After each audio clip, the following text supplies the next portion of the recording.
Mientras tanto, buenos días, doctor, gracias. Hola, ¿cómo está? Bien, gracias a Dios. Un Gloria, gusto saludarle. Voy a leer una pequeña biografía de él para que ustedes le conozcan. igualmente. Él nos acompaña de Chile. Es casado con Sandy y padre de Naguib y Gabriel. Él estudió teología en la Universidad Adventista de Chile y luego estudió medicina en la Universidad Adventista del Plata en Argentina. Es autor de varios libros sobre profecías y otros temas. Él es también conferencista en múltiples eventos donde comparte temas de salud, de Biblia, pero especialmente temas escatológicos. De hecho, ustedes los pueden ver en YouTube. Hay muchos temas muy interesantes sobre las profecías que él tiene allí en YouTube. Actualmente él trabaja como médico en un centro de salud familiar en Chile y estamos muy contentos, doctor Urrutia, que nos acompañe y haya tomado de su tiempo para instruir al pueblo de Dios que se ha reunido en este congreso. Que el Señor lo bendiga, el tiempo es suyo. Gracias por la invitación. Bueno, vamos a hablar de la dieta de plantas y de la espiritualidad. Yo sé que, bueno, no he podido ver, pude ver el primero, del Pastor Alaña, que me gustó bastante, pero el sábado ocupado, así que no pude ver los demás, pero los vamos a ver diferidos. Me imagino que dentro de todos los ponentes se va a tratar acerca de las plantas, de alimentación, ¿verdad? Vegetariana, los nutrientes que hay. Entonces, yo no voy a hablar de los beneficios de la alimentación del LED porque, como digo, estoy seguro que varios lo van a tratar. Me imagino que el pastor Ronald Rogers también va a hablar algo similar. Sí, Es doctor. su especialidad. Pero yo voy a hablar más que nada, mi interés es que nosotros confiemos en la alimentación del Edén. Confiemos en las instrucciones que Dios nos da en el Pentateuco respecto a la salud. El Pentateuco está lleno de leyes de salud y que en el Pentateuco Dios dice que Él quiere ser nuestro Rafá. Rafá es la palabra para médico. Entonces Dios quiere ser nuestro médico. A veces nosotros no entendemos bien las leyes de salud o pensamos que la ley tiene que ver con la salud, pero la verdad es que la salud física es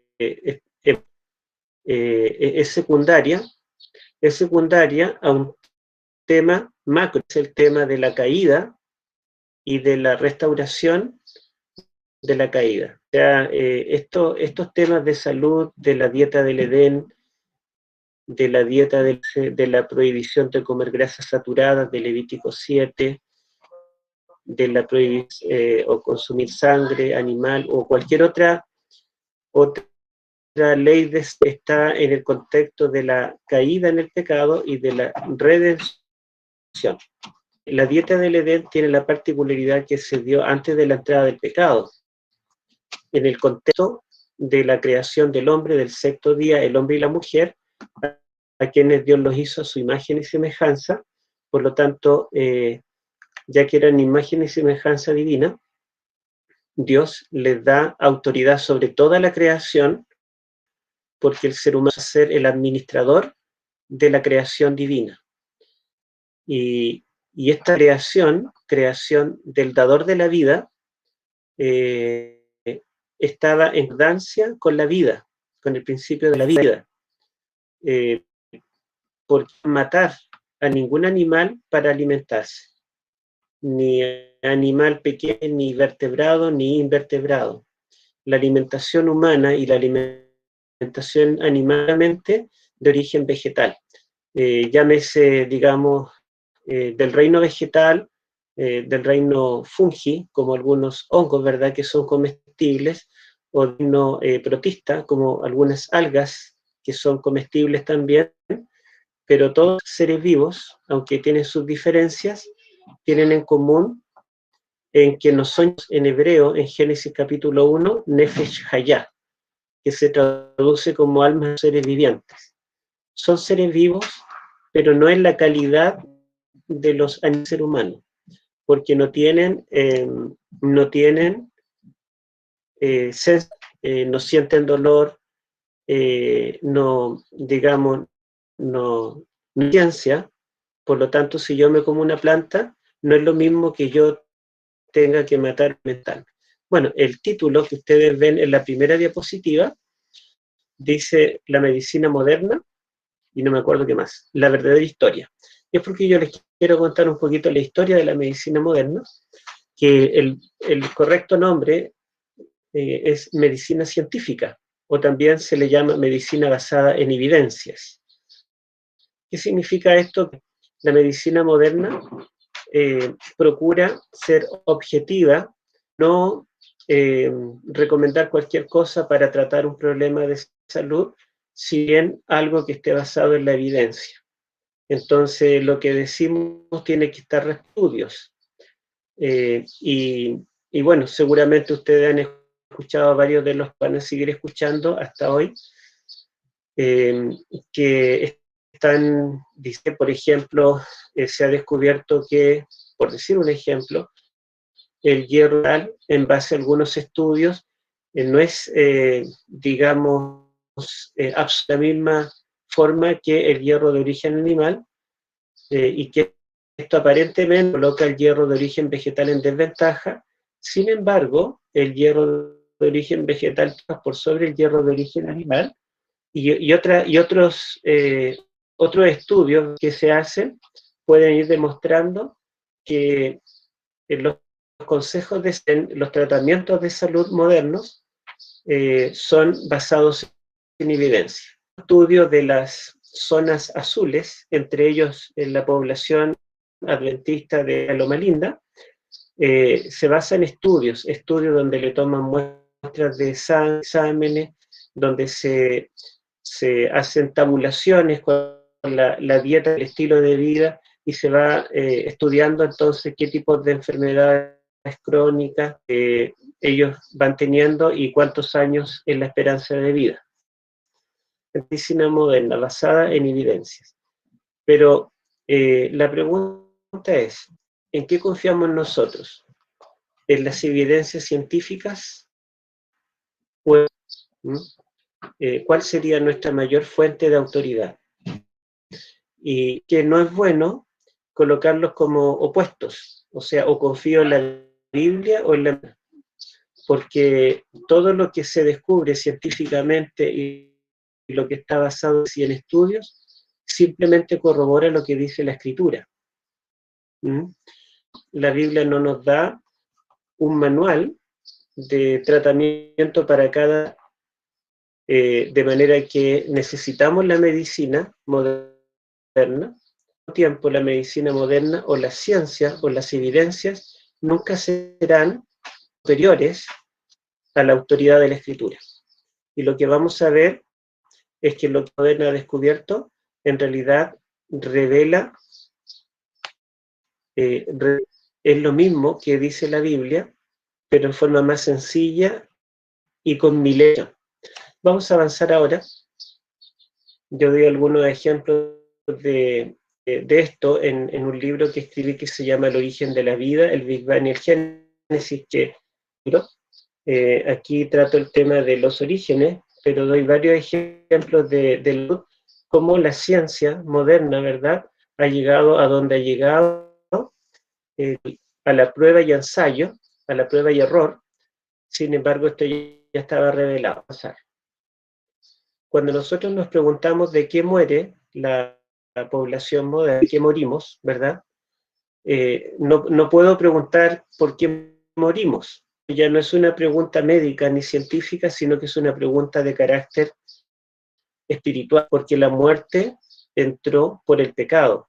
Entonces la muerte tiene que ver directamente con la vida. Y de esa manera vemos que la muerte, la enfermedad y todas las secuelas del pecado son un problema de carácter espiritual y se tienen que resolver en un juicio investigador. ¿Avanzar? Ya, peritos de muerte en el mundo, avancemos. Bueno, yo encontré en internet aquí un gráfico 6, lo más actual que encontré, pero seguramente si buscamos con más detención podemos encontrar. Yo no alcanzo a ver el tamaño del gráfico, así que voy a tener que usar mi computadora. Y aquí se nos muestra que las 10 principales causas de muerte en ese año 2010 lejano, primero son enfermedades cardíacas, y son lugares, ¿verdad? Hay varios millones de muertes. Por ejemplo, enfermedades isquémicas cardíacas, tenemos unos 9 millones, más de 9 millones de personas que murieron ese año solo por este tipo de enfermedad. Después, infarto al corazón, casi 6 millones de personas más murieron ese año por este problema. Y después, ¿verdad? Bueno, las azules son las enfermedades que podríamos llamar crónicas o no infecciosas, y después las de color son enfermedades infecciosas propiamente, y allí tenemos que las enfermedades debidas principalmente a la neumonía son también o están entre las primeras causas de muerte. En color verde tenemos nosotros los accidentes, y los accidentes de tránsito están entonces dentro de los primeros 10 causas de muerte, pero ocupa acá el 8º lugar. Bueno, después tenemos lo mismo, solamente en los países de ingreso bajo, y vemos que se tiñe de que la principal causa de muerte son enfermedades que tienen que ver con eso, ¿sí? Distintos tipos de infecciones respiratorias, infecciones VIH, paludismo, tuberculosis, que ver con un parto prematuro y otras más. En los ingresos medianos vemos que están matizadas entre, o sea, enfermedades, digamos, crónicas como enfermedades cardiovasculares, cánceres, diabetes y también enfermedades infecciosas. De ingreso mediano vemos que ya el rojo casi desaparece y principalmente son de color azul, enfermedades cardiovasculares, cánceres, enfermedades obstructivas que son por causa del tabaco, ¿verdad? Y después en los países altos tenemos que básicamente es azul, o sea, casi todas las primeras causas de muerte que matan más cantidad de población son enfermedades, demencias, cánceres, enfermedad obstructiva, diabetes, enfermedades renales, más cáncer y enfermedades respiratorias. Entonces, aquí tenemos los distintos especiales en los diferentes países que están las principales causas de muerte.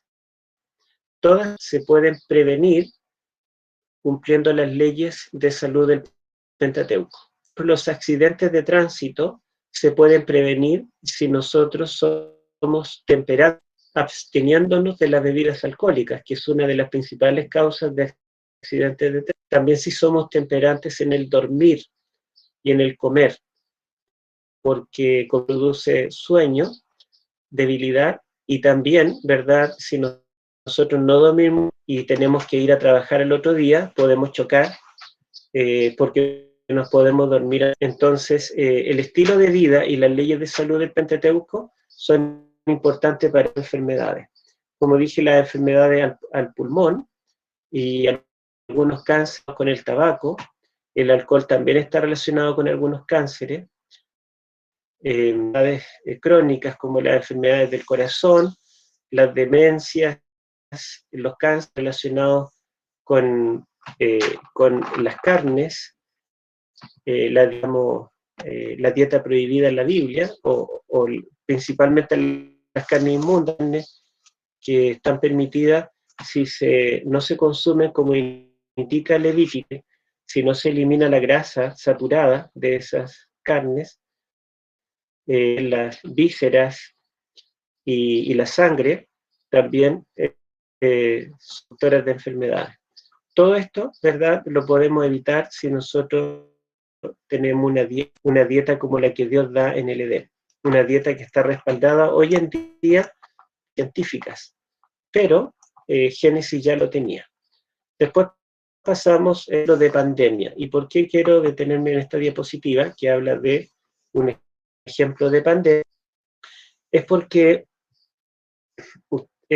estamos viviendo una pandemia. Y ustedes dirán, ¿qué tiene que ver la dieta del Edén con la pandemia? La palabra que ven allí, pandemia, es el origen de esta palabra. Pan significa todo, demos es pueblo. O sea, pandemia significa una enfermedad infecciosa que a muchos pueblos. Bueno, un ejemplo moderno que tenemos de pandemia, o más o menos reciente en la historia, es la famosa peste o peste negra, que afectó al Imperio Romano, por allí en el tiempo del emperador Justiniano, me refiero al Imperio Romano de Oriente, y también afectó en la Edad Media a Europa principalmente, entre 47 y 1353.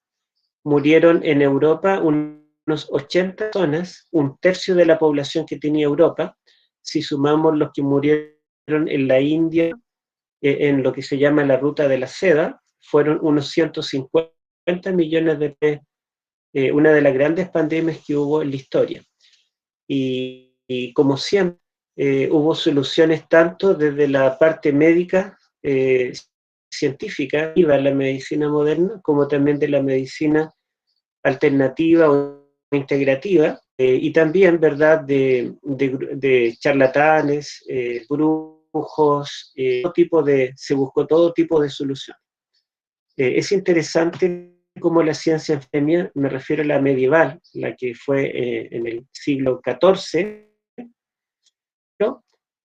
Los médicos de la Universidad de Sorbona, en Francia, que la causa de la peste bubónica era producto de un eclipse que había, y también de la alineación de 3 planetas que envenenó. Entonces, por ese motivo vino esta peste bubónica y mató, o estaba matando, a uno de los médicos más famosos de España, el doctor Alfonso de Córdoba. Él dijo que la peste bubónica era causa de una falla geológica que había habido en Italia, que liberó gases del infierno. Entonces, estaba prolongando, ¿verdad?, la tierra, matando a millones de personas. Un famoso médico de Marsella, en Italia, llegó a la conclusión que la bubónica era causa de mirarse a los ojos. Cada vez que yo miro a una persona, estaba entonces contagiándola de peste bubónica. Y el secreto para parar con la era no mirarse a los ojos cuando conversábamos con alguien. Otros médicos famosos de época dijeron que la peste bubónica se podía curar oliendo flores. Si yo olía flores me podía curar. Otros decían que había que oler, y en fin, un montón de otras soluciones se buscó, pero la peste no paró. En ese tiempo no se sabía la causa. Posteriormente, en el siglo ya XIX, se llegó a la conclusión de que la raza de Asia, en las caravanas que traían comercializar en Europa, o también los barcos que venían de allá, que digamos muchas ratas que eran bastante comunes en ese tiempo medieval. Estas ratas tenían una que se llama Geonophis, y esta tenía una bacteria que vivía dentro de ella, y esta bacteria, Yersinia pestis, el nombre, era la que enfermaba a las ratas que comían de la comida de la gente y se metían en todas partes de la cocina. Entonces transmitían la bacteria de la Yersinia pestis y provocaba bubónica. Vamos a avanzar. Entonces, la peste bubónica y lo espiritual. Obviamente, como era la Edad Media, el periodo llamado teocéntrico, en el cual todo tenía que ver con Dios, se buscó respuestas espirituales. Por ejemplo, al principio que esta plaga era por causa del pecado, y había que hacer penitencia, había que orar a la Virgen, había que hacer mandas, o había que autoflagelarse latigazos cada vez que se cometía algún pecado. Posteriormente, el Papa Clemente dijo que la culpa de la plaga la tenían los judíos, porque ellos habían crucificado a Cristo y que seguramente los judíos, que eran para él enemigos de los cristianos, estaban envenenando los pozos de agua y por ese motivo los judíos morían en menos cantidad que los cristianos. También se le echó la culpa a los cátaros, que eran cristianos de los cuales provienen los protestantes y que no aceptaban la autoridad papal y ellos trataban de estudiar la escritura en su idioma. Entonces se hizo una bula en el cual se mandó a matar a ellos y a los cátaros y murieron miles de familias, con niños, bebés, hombres, pero lamentablemente, ¿verdad?, para estas pobres personas, judíos como cristianos cátaros, tuvieron que padecer injustamente, y no terminó, la peste continuó. Entonces tampoco era esta la causa. Cuando ya los médicos no tenían solución, tampoco en este aspecto, los médicos y catedráticos de las universidades le pidieron al Papa que buscara en la Biblia solución, porque lo curioso es que los judíos que cumplían las leyes levíticos no se enfermaban como los cristianos. Ellos morían mucho, los cristianos, con la peste bubónica. Así que el Papa comenzó a buscar en la Biblia y a aplicar algunos consejos de Levíticos y la peste y se acabó para siempre. Volvió posteriormente, pero mucho más, digamos, benevolente, digamos, con la población y nunca una mortandad como esta, por lo menos con esta peste. ¿Y cuáles fueron las cosas que descubrió la Biblia y qué ha pasado a través de la historia? Sabemos que han habido como la peste de España en el principio del siglo XX, entre el 1910 y 20, al finalizar la Primera Guerra Mundial, que también mató entre 50 a 100 millones de mundos. Producto de todas estas experiencias, la medicina, o basada en evidencias, ya no sigue las tradiciones como pensando que es una atleta lo que produce una plaga, tampoco piensa que oler flores o no mirarse a la solución. La medicina basada en evidencia ha llegado a algunas conclusiones. La medida que se ha tomado en el siglo XXI para enfrentar este tipo de pandemia es la que tenemos a continuación.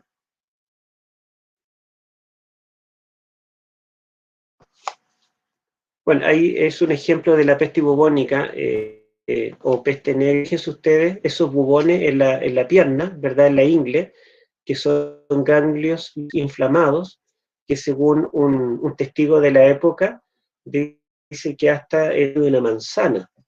Estos ganglios, ¿verdad?, es donde los glóbulos blancos encierran y combaten a esta bacteria que causaba la peste bubónica, justamente por esos bubones o ganglios, y también se le llama que después de los ganglios la piel se ponía negra y las personas duraban con los 7, 8 días y morían. Y esa rata que está allí es la rata justamente que con la peste, las pulgas con la bacteria desde Asia. Que esta peste está descrita en 1 de Samuel, si ustedes buscan allí, primero vamos a buscar acá, en el capítulo 6, primer libro de Samuel, capítulo 6.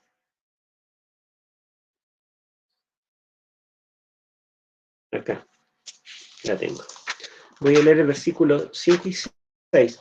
Esto es los tiempos de Samuel y de Elí, si ustedes recuerdan cuando los hijos de Samuel fueron a la arca del pacto, pensando que era una especie de amuleto que los iba a librar de... Pero la verdad es que perdieron, ellos dos murieron y el arca fue capturada por los filisteos. Dice la Biblia que Dios envió una plaga contra los filisteos por tener el arca. Primero, digamos, cortó los brazos, derribó la estatua del dios Dagón, insistieron y volvieron a levantar una estatua y no devolvieron el arca, entonces vino la piel. Y cuando ellos dicen ya no queremos devolverla, que Dios nos perdone, que nos libre de esta plaga, Dios les dio la siguiente instrucción. Ellos le dijeron, ¿y qué será la expiación que le pagaremos? Ellos respondieron, de los príncipes de los filisteos, 5 tumores de oro y 5 ramos de oro, porque una misma plaga ha afligido a todos vosotros y a vuestros. Haréis pues figuras de vuestros tumores y de vuestros ratones que destierran, y daréis gloria al Dios de Israel. Quizá aliviará su mano a otros y de sobre vuestros dioses y de sobre vuestra tierra.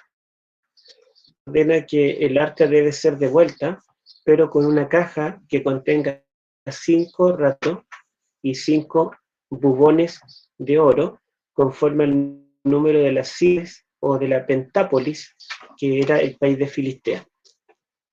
Indica que los mismos elementos, tanto los bubones o tumores, como también las ratas, esa peste que mató a una gran población en Filistea. Veamos la siguiente.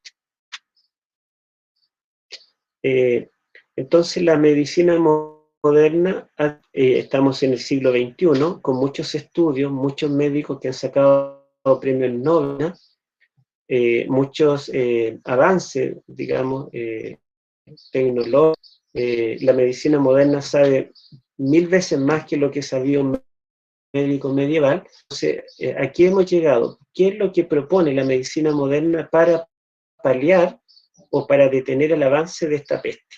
Que no ha ocurrido igual que la peste de influenza del año 1918, que mató entre 50 y 100 millones de personas, o la peste negra de la Edad Media, que mató 80 millones de personas en Europa y 150 millones de personas en todo el mundo. ¿Por qué esta peste ha sido ha matado menos? Porque se implantó la cuarentena. ¿Qué es la cuarentena? Son 40 días en los cuales se mantiene aislada un grupo de personas que vienen desde afuera, de otro lugar, donde sí está la peste. Entonces, en este caso, esto en el siglo XIV, en Italia, el Papa de ese tiempo lo descubrió en la Biblia. Entonces él dijo que los barcos que venían de Asia, varados, 40 días sin que saliera la tripulación, de ahí 40 giorni en italiano, o 40 días, deriva la palabra cuarentena. Entonces, luego de eso, si ellos no presentan síntomas, podían entrar. Y eso disminuyó tremendamente. Hoy en día se continúa con esto de la cuarentena, pero en el caso del coronavirus no es necesario 40 días, sino 14. Veamos la siguiente.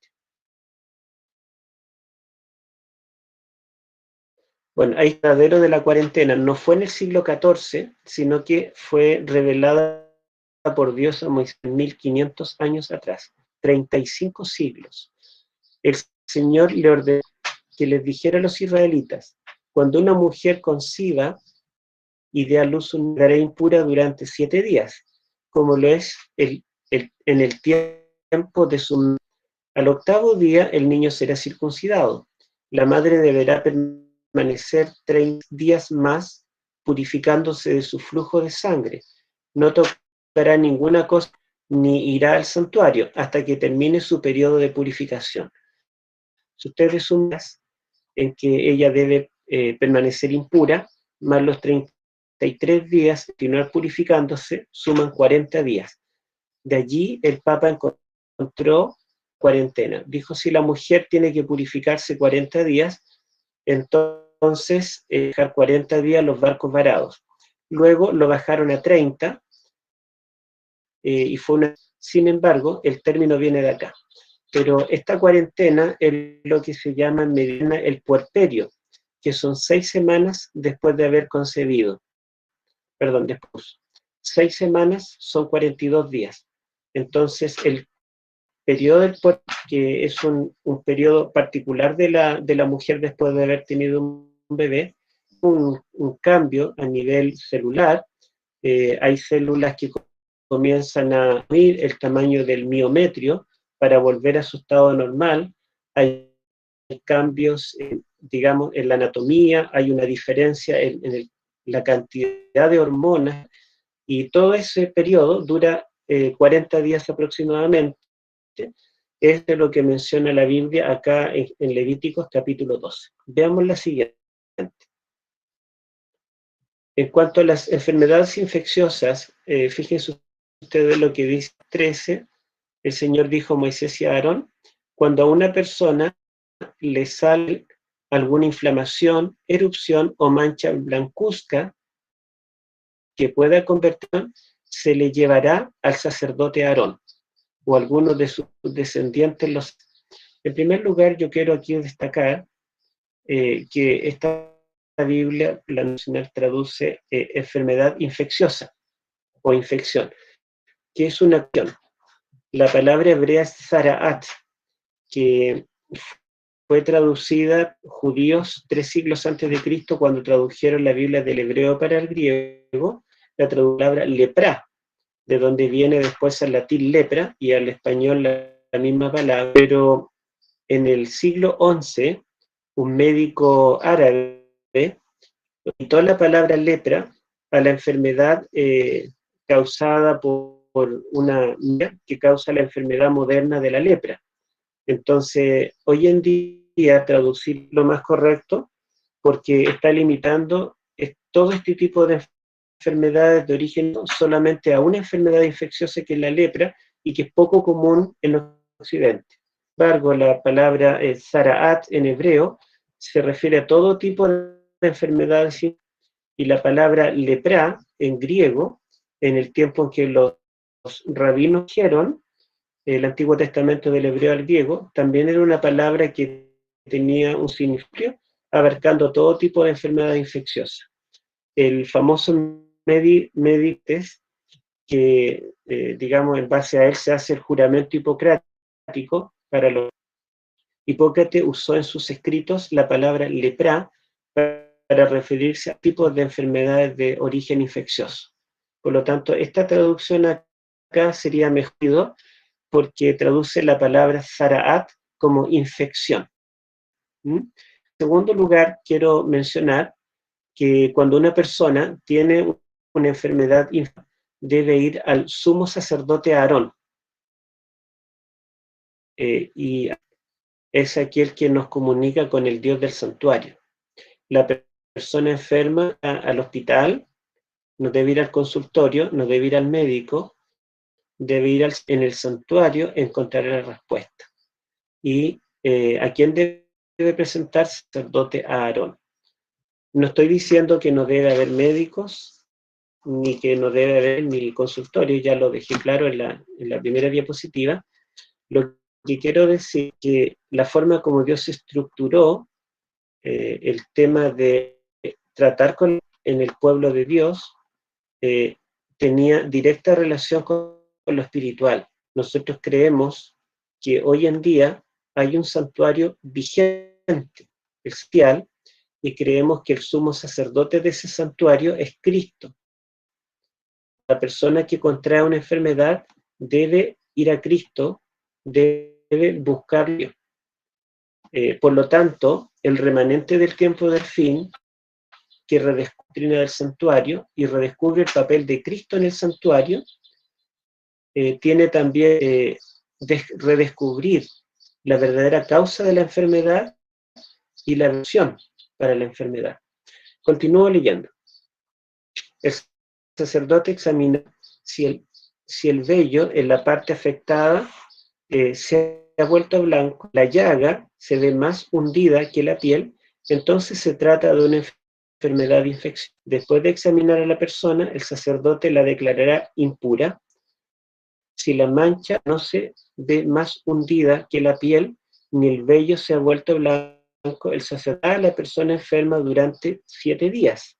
Y al 7º día la examinará de nuevo y juzga que la infección no ha seguido extendiéndose sobre la piel, aislará a esa persona otros 7 días. Cumplidos estos, el sacerdote la examinará otra vez, no no se ha extendido sobre la piel, sino que ha disminuido, la declarará pura, más que una erupción, así que la persona enferma se lavará la ropa pura.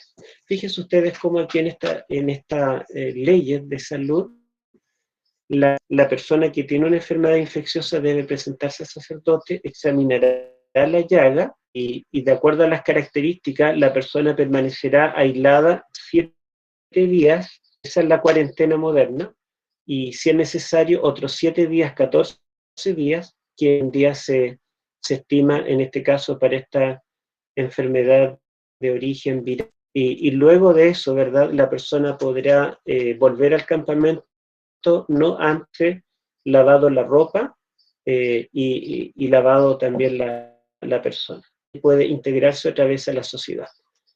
La pregunta, ¿de dónde viene la medida de la moderna? Que es la mejor respuesta que puede dar la medicina basada en evidencias para enfermedades. No viene de la Edad Media, la verdad es que el verdadero origen es de la Biblia anterior, tiene más de 3.500 años de antigüedad. Veamos la siguiente. El origen de la mascarilla. Bueno, nosotros tenemos mascarilla, yo ando trayendo en mi bolsillo siempre una mascarilla porque cuando la uso y en el trabajo tengo que estar con mascarilla todo el tiempo y cuando visito tengo que colocarme una pechera de plástico, guantes y accesorios para aislarme de la persona que puede tener, entonces, en este caso, el virus, el coronavirus. Entonces, ¿de dónde viene el origen? Veamos la siguiente. Bueno, la mascarilla o mascarilla quirúrgica fue inventada por el doctor Jan Mikulies. Jan Mikulies, cirujano polaco, se dio cuenta, o más bien tenía que a través de las gotas que expulsar, estornudar o al hablar, esas gotas podían transmitir alguna enfermedad que estaba abierto, ¿verdad? De una cirugía que tenía una herida abierta, y por lo él diseñó un barbijo o mascarilla que es allí en esa foto. Entonces todos los médicos y enfermeras que estaban alrededor del pasarlo, y esa foto justamente del año 1897, que fue el quirófano moderno.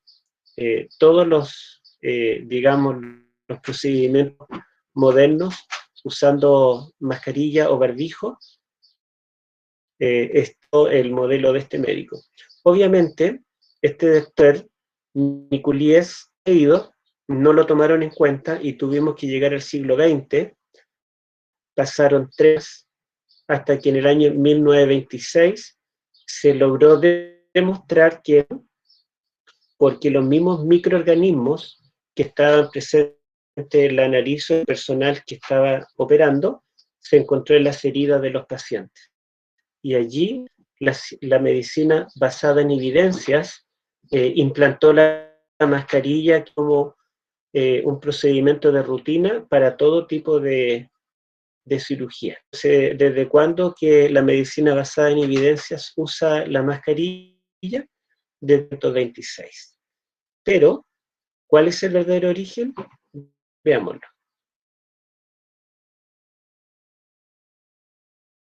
Allí está.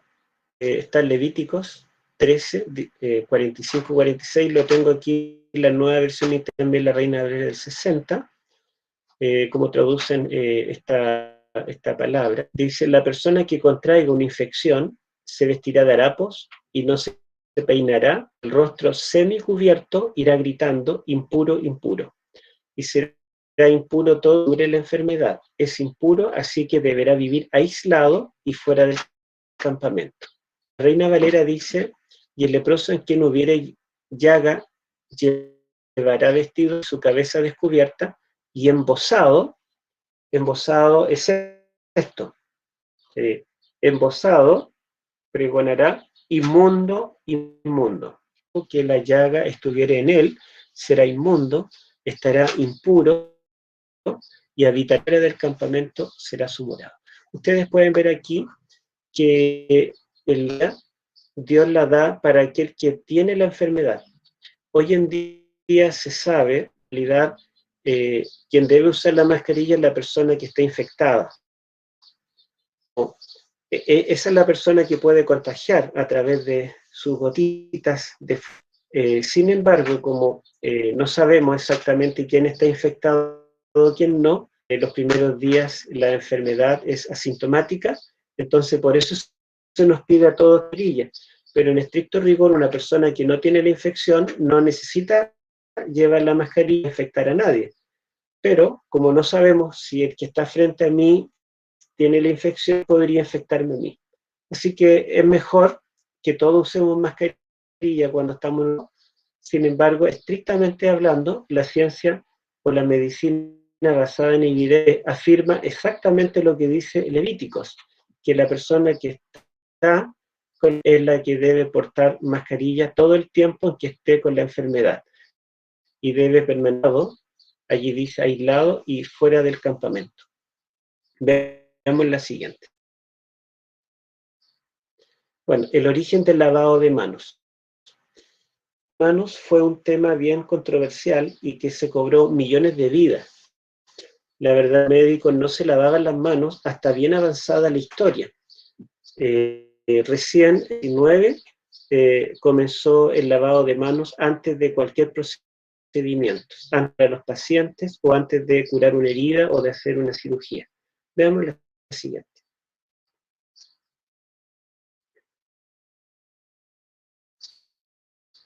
Ahí tenemos dos cirujanas que están lavándose las manos, el lavado enérgico, y al lado tenemos un recipiente con una solución que tiene, digamos, colonias, y estas colonias bacterianas hay una A, una B y una C. Una persona que se tomó esta muestra de sus palmas, las palmas, y en esa solución se ve de color blancuzco estas colonias bacterianas como están presentes en gran cantidad, que son invisibles a la vista humana, que miden algo así como 1 micrómetro en promedio, las bacterias, 1 micrómetro en la milésima milímetro, 1 milímetro, partido tendríamos el tamaño de una bacteria. Y en esa solución se pueden ver las colonias de esta contaminando allí toda esa muestra. En la letra B tenemos una lavó las manos con agua y jabón común y corriente, y ahí tenemos que cantidad de bacterias, pero también hay. Y la letra C tenemos una persona que se la ¿cómo se llama? Con alcohol líquido, y fíjense ustedes cómo casi desaparecieron las bacterias de la muestra. Veamos la siguiente. Bueno, y fue el doctor Ignacio Semmelweis, de origen húngaro, que fue uno de los grandes médicos de París, cuando París era la capital de la cultura y de la ciencia, que en el año 1807, fíjense el tiempo cuando estaba surgiendo el adventismo, este doctor, algo muy interesante, él era ginecólogo, y el jefe de ginecología del hospital más importante de Francia, y resulta de cuenta que a pesar de que los ginecólogos sabían mucho más que las matronas de lo que tiene que ver con el parto y el puerperio, la cantidad de muertes, el gráfico está chiquito, pero él se dio cuenta que en el hospital donde trabajaban los ginecólogos del mundo, en ese tiempo, un 9% de las mujeres quedaban de fiebre puerperal, una enfermedad de origen. Pero en cambio, las matronas que trabajaban en clínicas, casas, se les moría un 3% de las mujeres que atendían. Entonces él dijo a un médico que saben mucho mejor cómo tratar un parto entre las parteras, que en ese tiempo estudiaban 1 año y eran parteras, es el que ellas tengan mejor resultado y solo se les muere un 3%. Entonces él dijo, tienen que hacer ellas que nosotros no hacemos. Y bueno, él dijo, vamos a ver médicos como parteras, y lo hizo vestirse los médicos como parteras, estaban todos medio avergonzados. Dijo, tal vez así disminuya, y las estadísticas eran iguales, morían igual. Después de ellas tienen cortinas, nosotros no, vamos a usar las mismas cortinas de ellas, y morían igual. Y fue probando una y otra cosa hasta que finalmente se dio cuenta en una oportunidad, tenía un grupo de médicos de la morgue, acababan de hacerle una autopsia a una que había muerto justamente de muerte puerperal, y examinaron a todas las mamás que estábamos, le hicieron tacto vaginal, y después de examinarlas, se fueron, varias de estas madres murieron. Entonces él dijo, estos médicos morgue trajeron la enfermedad en las manos. En ese tiempo todavía no demostraba que existía este mundo microscópico, por lo tanto no había verlo científicamente. Lo que estaba pensando Semmelweis no era basada en evidencias, era solo una teoría. Entonces él un lavamanos y jabón, y obligó a todos los médicos que entraran a que se lavaran las manos antes de tocar a las pacientes. Y milagrosamente las muertes disminuyeron y hasta desaparecieron. Pero que en total en el hospital murieran menos del 1% que daban a luz, y se podían volver a sus casas vivas y con su hijo sano. En cambio, los médicos que no querían seguir las instrucciones del Weiss en otros hospitales, los porcentajes seguían siendo altísimos. Un 9% de las mujeres que daban a luz salían en un ataúd. Y bueno, Weiss luchó toda su vida por tratar de imponer el lavado de manos. Mucho, digamos, fue muy atacado por los médicos de la época. Él decía, no estaba basado en evidencias, no había ninguna prueba empírica detrás, era solo una teoría de él. Y lamentablemente, Semmelweis fue encerrado en un manicomio porque se lo declaró loco, y le dieron una paliza los cuidadores del manicomio, y él murió por paliza. Se cree que también por alguna infección, entonces, de las heridas que le quedaron. Entonces, lamentablemente, este mártir de la medicina descubrió algo muy importante, el lavado de manos. Nos enfrentamos a alguien que pueda tener una infección, debemos lavarnos las manos para después, digamos, proceder. Si yo toco debo lavarme las manos al llegar a casa para comer o para tocarme la cara, por él. Pero lamentablemente en su tiempo no fue comprendido. Él fue esa persona demente, pero hoy en día en Europa está lleno de imágenes, está en honor al doctor Semmelweis como el padre de la medicina moderna en el sentido higiene. Pero en realidad fue él el que descubrió el lavado de manos. Veamos.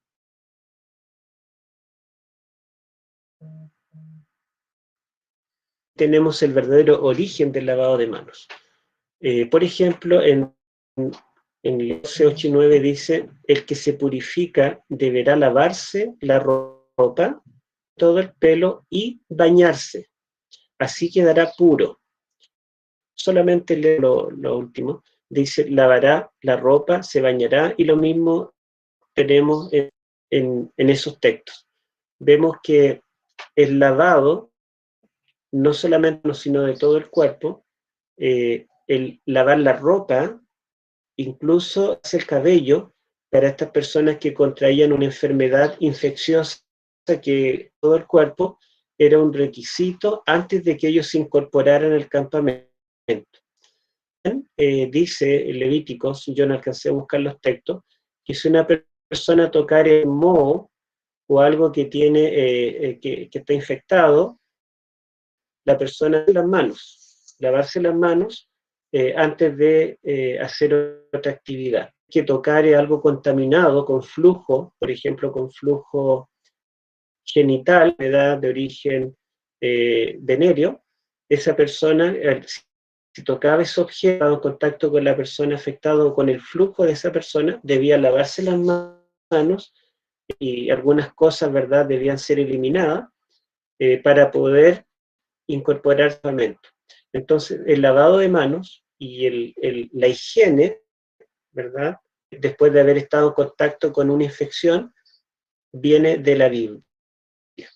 Hoy en día se enfrenta la pandemia en el siglo XXI, la medicina basada en evidencias, producto de estudios y producto de la experiencia de milenios, ha llegado a la conclusión que la mejor medida para enfrentar estas pandemias es mascarilla, lavarse las manos, el aislamiento social y la cuarentena de una persona que está contagiada. Estas medidas, descubiertas por la ciencia, ya las había revelado Dios hace 300,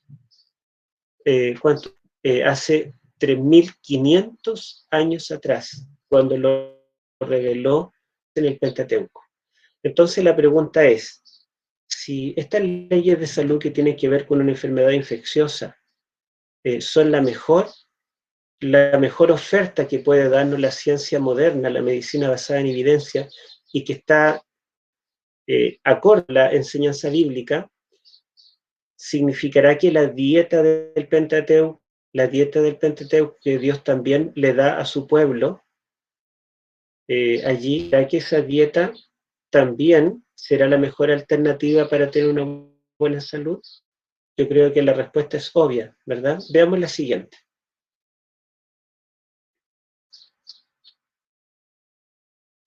Vamos a ver lo más importante del tema y lo demás podemos considerarlo solo una introducción. Las leyes de salud. La pregunta es, ¿cuál es el ¿cuál es el contexto de las leyes de salud? Porque ustedes saben que sin contexto no es más que un pretexto. Dios da leyes de salud. ¿Realmente son leyes de salud?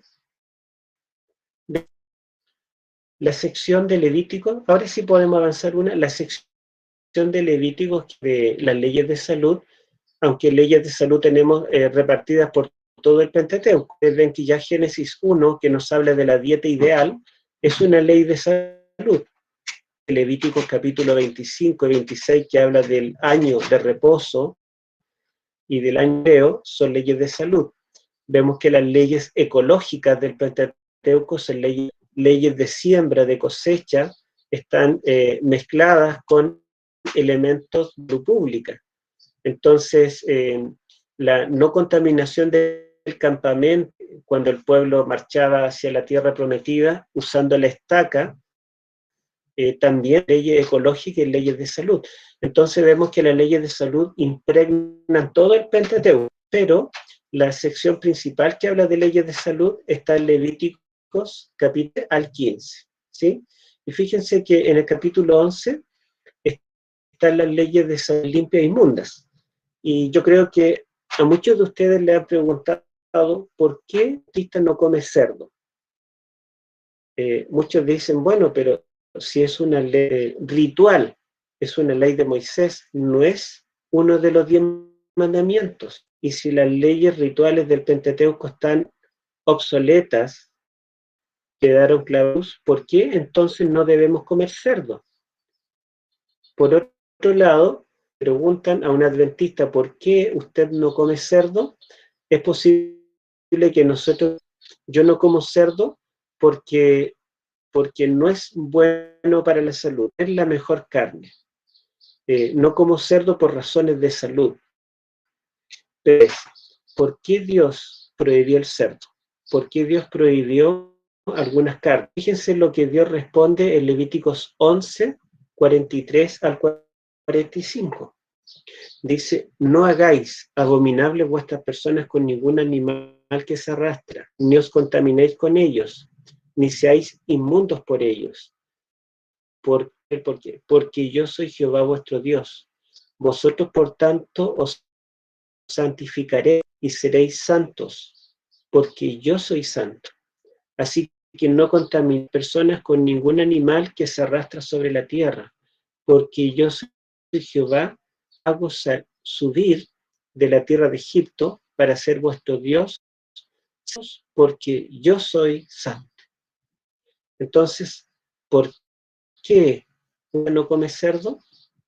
Porque un adventista quiere ser santo como Dios. ¿Cuándo se origina la no santidad? El hombre deja de ser santo.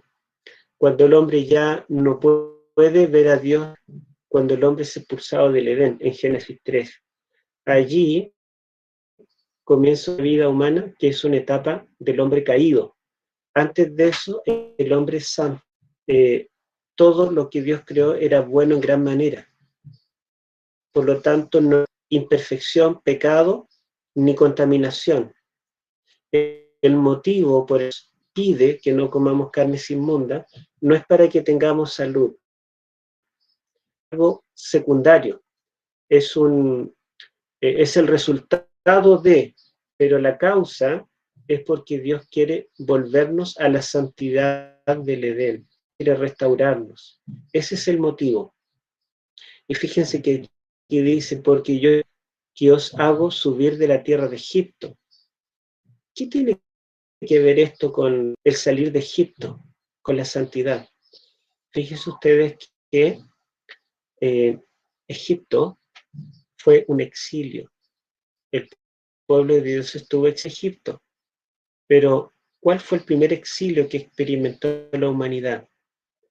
Fue Génesis 3, cuando Adán y Eva escucharon a la serpiente y pecaron contra Dios, fueron exiliados de la tierra del Edén y salieron de aquella tierra, pero la promesa divina fue que enviaría un Salvador que con su muerte permitiría un éxodo, un retorno a la tierra del Edén.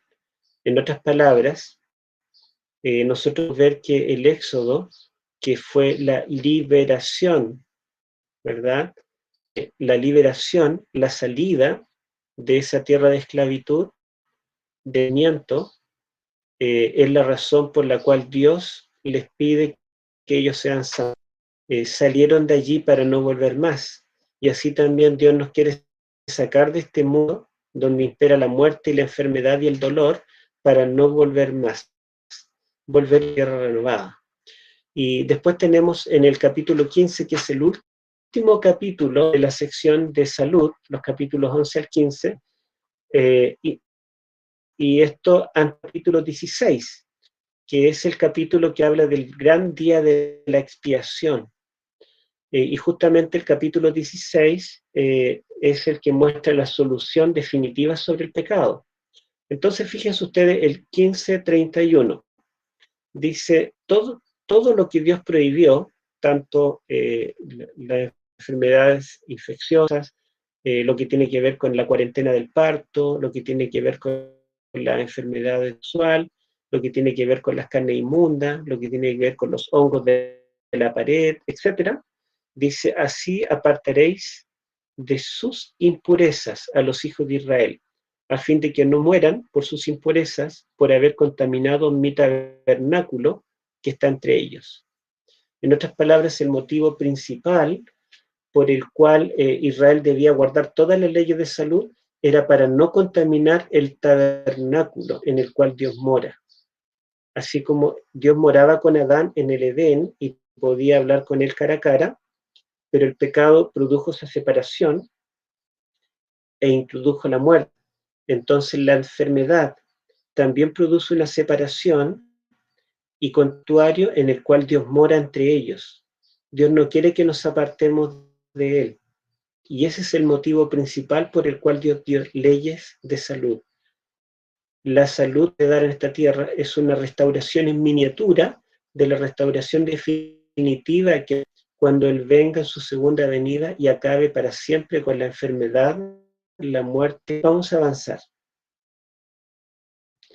Pero quizá antes vamos a leer aquí Levítico 16:16, donde habla del día de la expiación, para que ustedes vean que lo que es así. Dice, Y muy, estoy leyendo otro capítulo. Capítulo 16, versículo 16, dice así. Así purificará en el día de la expiación el santuario a causa de las impurezas de los hijos de Israel, de su rebelión y sus pecados. De la misma manera hará también el tabernáculo de reunión, el cual reside entre ellos en medio de sus impurezas. Siempre decimos que el día de la expiación es para el perdón, pero fíjense aquí que en primer lugar menciona que este es un día para limpiarnos de las impurezas. Después menciona la rebelión y después el pecado, pero otra vez al terminar dice que el santuario que mora en medio de sus impurezas. O sea, la principal causa del día de la expiación es para librarnos de las impurezas. ¿Qué es lo que hacía impuro a un de Dios? Comer carne de cerdo, no tener la cuarentena, tocar algo y no lavarse las manos, el que tenía una enfermedad infecciosa, no usar, el no cumplir con la cuarentena, etcétera, etcétera. Todo aquello podía. ¿Y cuál era la solución? El día de la expiación. Veamos entonces Pentateuco.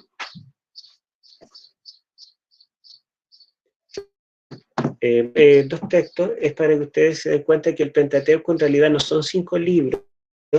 Pentateuco en griego 5 estuches de un libro. Es un solo libro o rollo que no cabe todo el contenido en un rollo, así que tiene que dividirse en 5 rollos, en 5 estuches, pero la idea es que es una unidad, es un solo libro. Y es en distintos detalles. Yo solamente pongo aquí un leve ejemplo. Génesis 46 dice, cuando Jacob fue con sus hijos a Egipto para vivir, en el que estos son los nombres de los hijos de Israel que entraron en Egipto. Jacob y sus hijos, primogénitos de Jacob, y continúa enumerando a los demás. Pero es interrumpida porque el resto de Génesis, los capítulos 47 al 50, nos hablan del reencuentro, el perdón, cuando Jacob bendice a sus hijos, cuando Jacob muere y José muere. Esos son los últimos capítulos, pero esto del entel a Egipto quedó interrumpido. Y fíjense cómo comienza el libro del primer versículo, Éxodo 1:1. Estos son los nombres de los hijos de Israel, Egipto con Jacob, cada uno con su familia, y allí comienza a enumerar a todos los hijos. Y desde allí parte la historia del Éxodo. Entonces, Éxodo, realizado en Génesis 46, lo que es previo al desenlace fue la historia de José. Por lo tanto, Éxodo continúa del Génesis. Incluso, que aquí lo tenemos, el Éxodo 1:1 comienza con una película que es la I en castellano, literalmente. Y estos son los nombres de los Israel. La I es una partícula hilativa que une una oración con la anterior. En la última oración no hay nada en el Éxodo porque comienza acá, sino que lo está uniendo el libro del Génesis. Veamos la siguiente.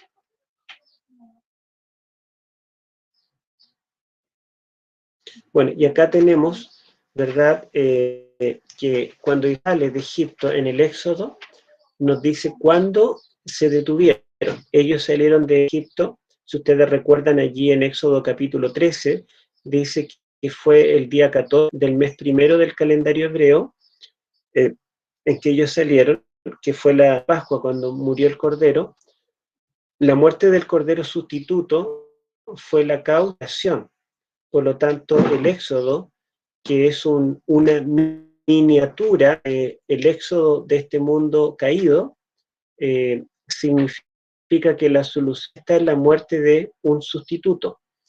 Pero ellos salen el día 14 del mes primero, y Éxodo 19:1, al tercer mes de haber salido los hijos de Israel de la tierra de Egipto, ese mismo día, el día 14, llegaron al desierto del Sinaí. Entonces Israel marchó durante 2 meses desde Egipto, pero en el Sinaí se detuvieron por cerca de 1 año, y cuando llegan al Sinaí, termina el libro de Éxodo, en el capítulo 40, 18, dice, en el mes del año segundo, el día primero del mes, ido al tabernáculo. Entonces fue el primer mes otra vez, que es el mes del año segundo, o sea, había pasado todo un año después del éxodo, en este caso el primer día del mes, el 1 del año segundo, ida de Egipto.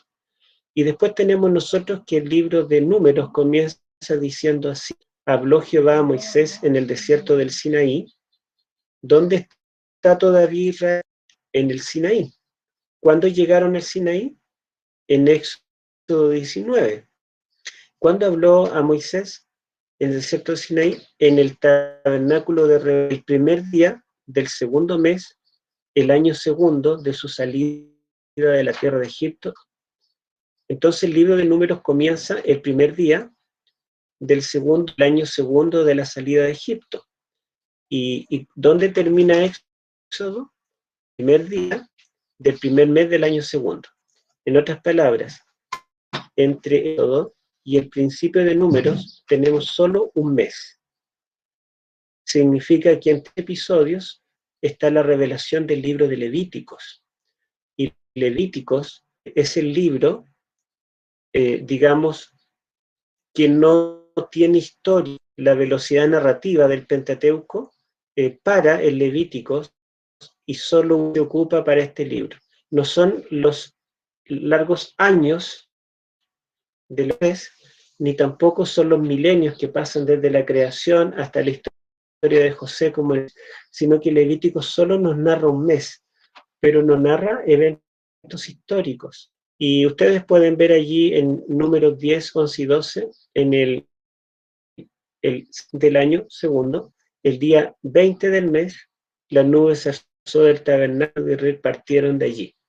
En otras palabras, ellos estuvieron en Sinaí más de un año, y recién el segundo mes, el día 20, ellos parten del Sinaí. Lo que Levítico fue revelado en el Sinaí. Y la siguiente diapositiva tenemos algo interesante.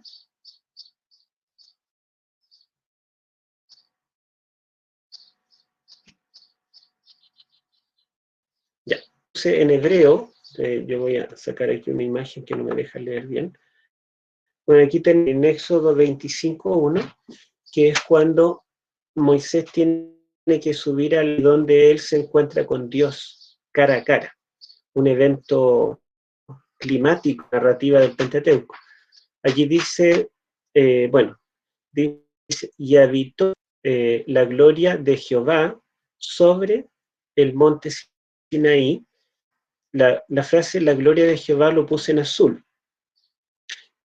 Y continúa diciendo, y descendió la nube 6 días y llenó nube 6 días y llamó a Moisés, séptimo de en medio de la nube. Yo subrayé allí y llenó la nube en color rosado, y subrayé y llamó a Moisés en color amarillo. Eso está en el capítulo del Éxodo, y en el capítulo 25 dice, y habló Jehová a Moisés diciendo, y eso lo marqué en verde, y habló Jehová a Moisés. Y ustedes pueden ver que el libro del Éxodo termina con estas palabras, ¿no? Y llenó la nube el tabernáculo de reunión del encuentro, y eso lo coloqué con rojo o rosado porque llenó la nube es la misma frase que aparece allí en Éxodo cuando Dios se encuentra con Moisés en el Sinaí. Solamente que aquí en vez de sobre el monte Sinaí, aquí dice en el tabernáculo de reunión. La gloria de Jehová llenó la casa, o se puede traducir. Y la gloria de Jehová, yo lo puse en azul, que es la misma frase que la gloria de Jehová llenó, digamos, el monte Sinaí, aquí llenó. Y así termina Éxodo, y fíjense cómo comienza Levíticos. y llamó a Moisés, y habló Jehová a él desde la tienda del encuentro, diciendo, yo marqué aquí en amarillo, y llamó a Moisés. Esta misma frase es en Éxodo 24, cuando Dios se asienta sobre Sinaí, lo llama a entrar a la nube y le revela los 10 mandamientos, le revela el tabernáculo. Y fíjense que aquí Éxodo termina cuando se erige, se construye. La gloria de Jehová llena el templo y todos salen. Dios llena el templo y todos salen. Levítico comienza diciendo, y llamó a Moisés de la tienda del encuentro y habló con él diciéndole las palabras, así como Dios le reveló el plan de salvación en el Sinaí, revelará el libro de Levíticos a Moisés desde el tabernáculo, en el lugar santísimo, cuando Moisés está frente a Dios, está acá. Por lo tanto, la revelación del Levítico, que incluye las leyes de salud, tiene que ver presencia de Dios en medio de su pueblo. Ahora, fíjense, esto nos recuerda el día de la expiación, que era el único día en que un hombre podía estar frente a Dios y ver su gloria. La palabra gloria aquí, kabod, aparece en ambos textos. De Jehová llenó el Sinaí en Éxodo 4, la gloria de Jehová llenó el templo en Éxodo 40:34, y su gloria Dios habló y reveló las leyes de salud a Moisés. Ahora el siguiente. Bueno, en la guía del Pentateuco avancemos. El Pentateuco dijimos que son 5 que son el contenido de un solo libro. Génesis lo puse en el mismo color porque son paralelos. Génesis nos habla de que Dios creó al hombre, desde el hombre Dios creó la tierra, buena en gran manera, y Dios la dio al hombre, y Dios le dio al hombre, que era su imagen y semejanza, la autoridad sobre toda la tierra. Deuteronomio termina diciendo que Dios prepara una tierra deseable también, una tierra que emana leche y miel, una tierra de deliciosos, y Dios la preparó para su pueblo. Y crea un pueblo, y ese pueblo le da la autoridad para poseer la tierra. Fíjense que Génesis termina con la pérdida de la tierra prometida, y Deuteronomio termina con la recuperación de la tierra prometida. En Génesis, Dios está como su hijo, como si fuera su representante, el que lleva su imagen y tiene la autoridad divina. Y Deuteronomio llama a Israel mi hijo, y como un nuevo Adán que va a recuperar una tierra que había perdido el primer tipo del papel de Cristo. Después Éxodo y Números nos hablan del Éxodo, es cuando salen de Egipto hasta el Sinaí, y Números desde el Sinaí y llegan a Canaán. Y en los dos libros se destaca el pecado, la rebelión continua del pueblo y el perdón de Dios continuo. Y Levítico, que está en el centro, es el libro que nos habla de todos los ritos del santuario. Pero este libro de Levítico lo queremos de la diapositiva que viene.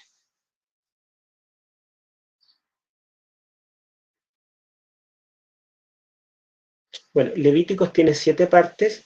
Los primeros 7 capítulos, leyes culticas principalmente relacionadas con sacrificios. Y los últimos capítulos, del 23 al 27, otra vez tienen leyes culticas relacionadas también con sacrificio y con las fiestas del santuario. Después tenemos en azul los capítulos 8 al 10, que hay leyes sacerdotales, cómo Dios trata con los sacerdotes, y los capítulos 21 y 22 son paralelos porque también tienen leyes sacerdotales. Los capítulos en rojo, 11 al 15, son las leyes de salud, donde hay un contraste entre lo puro y lo impuro, lo limpio y lo inmundo. ¿Y recuerdan cuáles son las leyes de salud?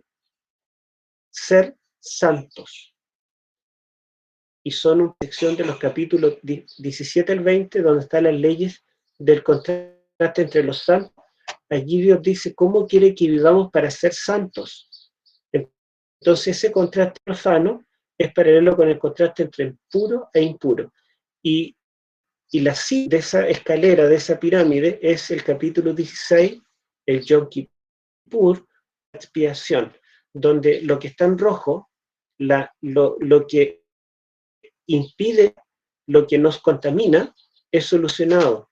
Lo que está de azul y que ha quedado de los sacerdotes y sus rebeliones, queda solucionado. Y lo que está con verde, vale de sacrificios, de fiestas solemnes para terminar con el pecado, en el día de la expiación queda.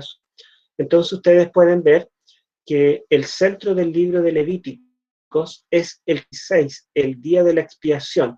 Por eso en Daniel se nos dice que del plan de salvación es el santuario será purificado, que era tipificado y está íntimamente relacionado con el mensaje de salud.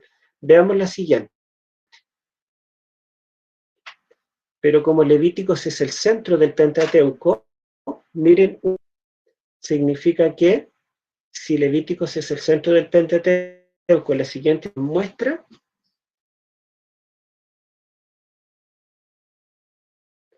16 es el centro de todo el Pentateuco, porque como Levítico se divide, si el centro es el capítulo 16, pero al mismo tiempo el libro de Levíticos es el centro del y es revelado desde el lugar santísimo por la gloria de Jehová, significa que el capítulo es la clave para todo el Pentateuco desde el Génesis al Deuteronomio. Ahora común, el comienzo del Génesis, el fin del Deuteronomio y el capítulo 10.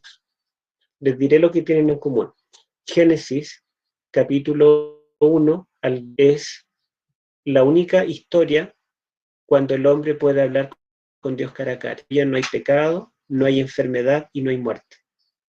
Deuteronomio termina en Deuteronomio 34:10, que yo lo tengo a continuación. Veámoslo. Tenemos ahí el texto.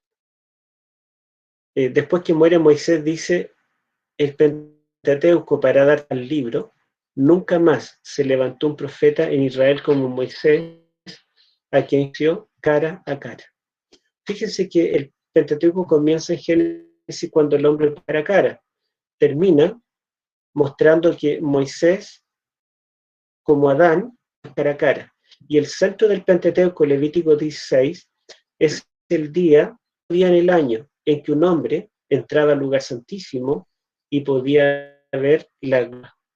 Por lo tanto, la solución para el pecado, como también la solución de la enfermedad, es el cordero, o en el Levítico 16, el chivo expiatorio. Aquel animalito inocente, no solamente para nuestro perdón, sino para una restauración completa. Quiero que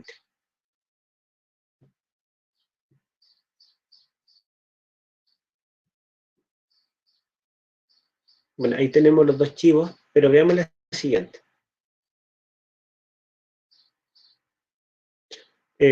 La enfermedad, esta es mía, la enfermedad es el exilio de Dios y la salud es el regreso a Él.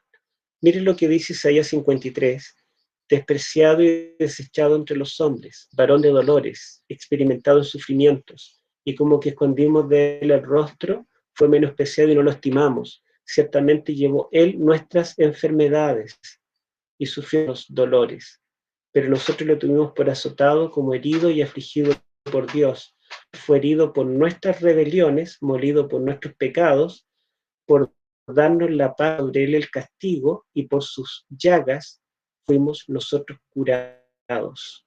En palabras, la enfermedad está íntimamente relacionada, o la causa principal es el alejarnos de Dios, el perder la presencia, y la restauración de la enfermedad definitiva será la redención que el Señor nos dará, y la muerte de Cristo, así como del chivo expiatorio, dice que por su llaga fuimos nosotros curados.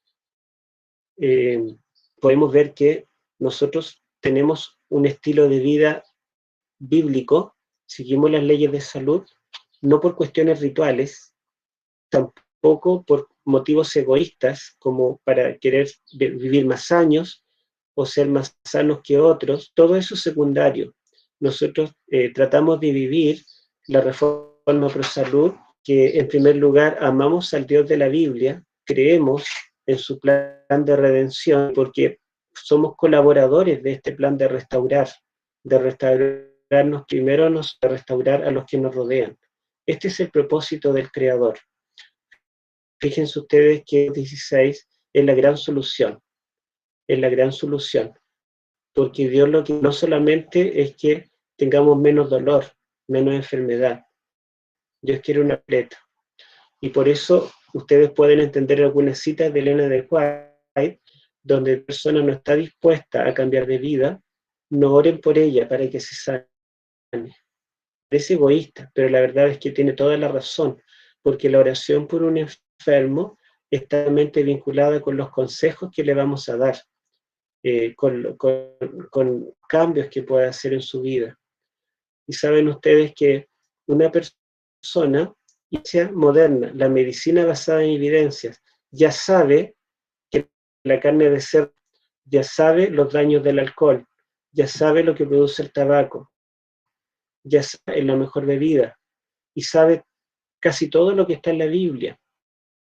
Sin embargo, y los médicos, aunque lo saben, no tienen poder para cambiar de vida, no tienen poder para tomar decisiones. Yo he estado con pacientes que lloran cuando que tienen malos hábitos de vida, pero no cambian. ¿Y por qué? Por la fuerza espiritual, porque esto es parte del plan de redención. Porque cuando vamos a una persona espiritualmente y la volvemos en comunión con Dios, y esa su vida al Señor, confía en el Señor, esa persona tendrá fuerza para tomar decisiones, tendrá la fuerza para dejar el azúcar, tendrá fuerza para dejar los alimentos refinados, tendrá fuerzas para hacerse una rutina de ejercicios, etc. Entonces, si nos preguntan, ¿la dieta del Edén tiene que ver con lo espiritual? La verdad es que la pregunta está de más, está íntimamente vinculado. Por eso que nosotros no debemos utilizar la Reforma Pro Salud para atacar a otros. Tú eres menos santo que yo, tú eres menos cristiano que yo, miren el hermano, el hermano come carne o el pastor toma Coca-Cola. No es el plan de Dios. El plan de Dios es redentor. Entonces, de la misma forma, cuando tenemos que está en pecado, que tiene un hábito pecaminoso, y oramos por él y lo apoyamos y tratamos de ayudar, debemos también ayudar a aquel hermano que todavía no ha cambiado algunos hábitos. Este es del Evangelio, porque de tal manera amó Dios al mundo, que llevó nuestras enfermedades. Entonces, solamente cuando hay amor, cuando el Espíritu me transforma, vivo de vida sano, y al mismo tiempo podré evangelizar el Evangelio del... Que Dios nos bendiga, hermanos, y espero que este panorama de la enfermedad y la salud de la Biblia nos pueda ayudar. Gracias. Muchas gracias, doctor Urrutia. Un mensaje muy claro, muy profundo, que nos permite ver el impacto más allá, mucho más allá de lo temporal, de lo que vivimos hoy. La audiencia, doctor, le comento, ha hecho preciosos comentarios de gratitud, están conectados, entendiendo lo que usted estuvo transmitiendo. En honor al tiempo, solamente voy a hacer una sola pregunta que se repitió y que es bien concreta, doctor. Dice, ¿podemos tener la autorización para comer hongos? Sí. Bueno, en la creación se dice que Dios creó el reino vegetal. La Biblia, bueno, la frase reino vegetal no es bíblica, sino que es un término que lo inventó Aristóteles 4 siglos antes de Cristo, donde unificó a los hongos, las algas y los vegetales. Hoy en día se sabe, gracias a estudios de la biología, que los hongos pertenecen a otro reino diferente. No son animales, poco, por supuesto, están mucho más lejos de ser un animal, pero son diferentes al reino animal porque tienen una alimentación que se llama heterótrofa. En cambio, los vegetales tienen una alimentación autótrofa, Además, los hongos, la célula del hongo, característica distinta. Tiene una pared celular diferente y características, ¿verdad?, que lo diferencian del reino vegetal. Sin embargo, hay varios hongos que son comestibles. No todos. También hay hongos venenosos, ¿verdad? Ujú. Y así, no todos los vegetales son comestibles. En Correcto. otras palabras, yo no voy a tomar pasto del suelo o comer cualquier fruto. Hay frutos Claro. que son venenosos también. Pero dentro de vegetales, ¿verdad? Dios dejó allí muchos frutos, semillas y hojas, tubérculos, que tienen todos los nutrientes que necesitamos, y otras sustancias, además hay sustancias antidepresivas. Ujú. También en los vegetales que nosotros comemos hay vitaminas y hay otros elementos que son parte antioxidantes, ¿verdad? Etcétera. Y así también los hongos tienen nutrientes y tienen sustancias beneficiosas a nuestro organismo. Entre Correcto. paréntesis, la ciencia moderna, cuando enfrenta una infección, toma dos medidas. Yo hablé de una, las medidas de prevenir, como la máscara, el lavado de manos, la cuarentena, aislamiento social. Pero la otra medida es buscar una vacuna. Ujú. Y yo creo que todos sabemos que la primera vacuna no la inventó un hongo. La primera vacuna, ¿verdad? La penis viene del penicillium, que es un hongo. Entonces Sí, los hongos, al igual que los vegetales, pueden tener nutrientes, tienen otras sustancias que nos ayudan. exacto. Digamos, un gran antibiótico, por ejemplo, que tenemos, bueno, es un antibiótico, ¿verdad? Pero sirve como vacuna. Otro antibiótico viene de la cáscara de la granada. Así que Ujú. tenemos en el reino vegetal, en el reino fúngico, los hongos, tenemos grandes beneficios. Exacto. Eso. Se pueden comer con tranquilidad, entonces.